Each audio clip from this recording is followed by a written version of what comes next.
On Canaan's Side, penned by Irish author Sebastian Barry in 2011, takes the form of a first-person narrative presented through the journal entries of 89-year-old Lilly Bere. Through Lilly's perspective as an immigrant to the United States, the novel combines elements of a thriller with a pervasive sense of suspense regarding Lilly's ultimate intentions. In doing so, it transforms Lilly's life into a sweeping exploration of the Irish diaspora and the impact of America on those who seek a new life there. The story begins with Lilly declaring the disappearance of her grandson, Bill.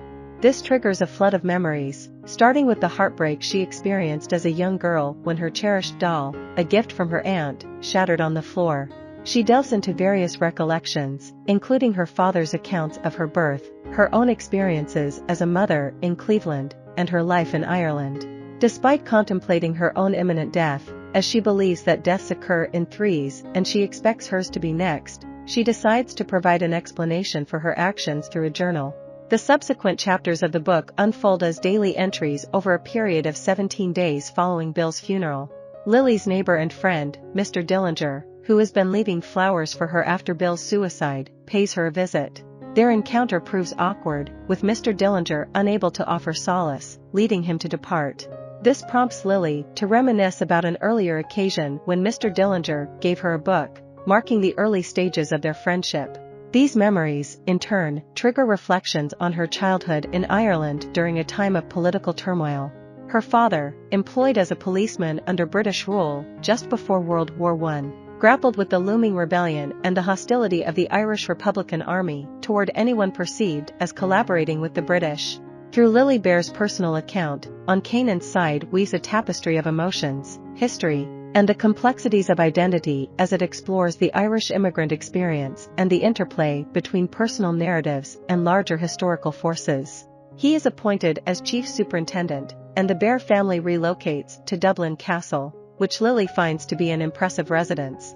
However, their arrival is met with a malicious act by their father's enemies, who release a circus bear into their quarters as a means of intimidation. Lilly is engaged to Taj Bere, who, like her father, fought for the British in the Great War, making him a target for the IRA, who consider him a traitor.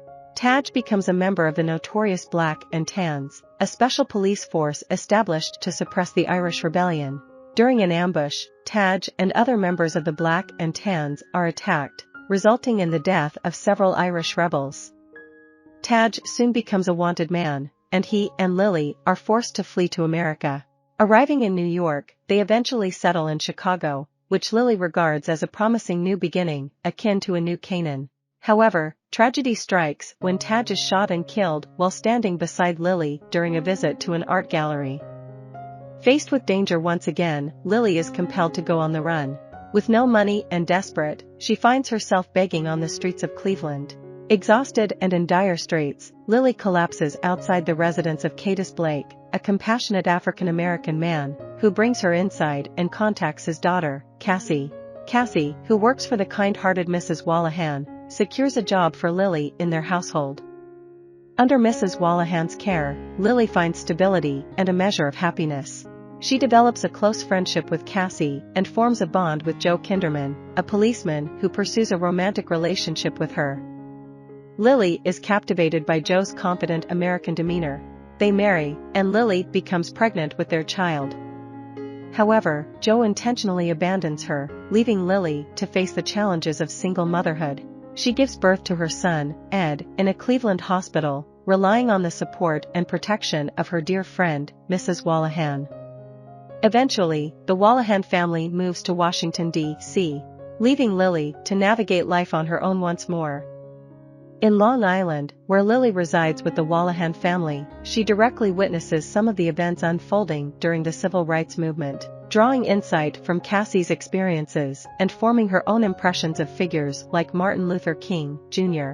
Meanwhile, the Vietnam War escalates into a complicated conflict, and Lilly's son, Ed, enlists to fight.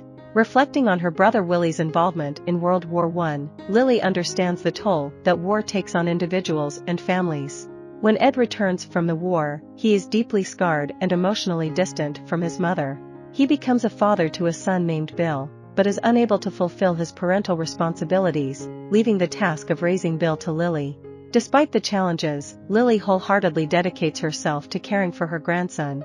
As the Wallahans relocate to Long Island, Lilly accompanies them and spends the remainder of her life there, maintaining a close bond with her dear friends. Bill, like his father, is drawn into the turmoil of war as he participates in the Gulf War. His experiences leave him profoundly changed and unhappy, leading to his tragic decision to take his own life.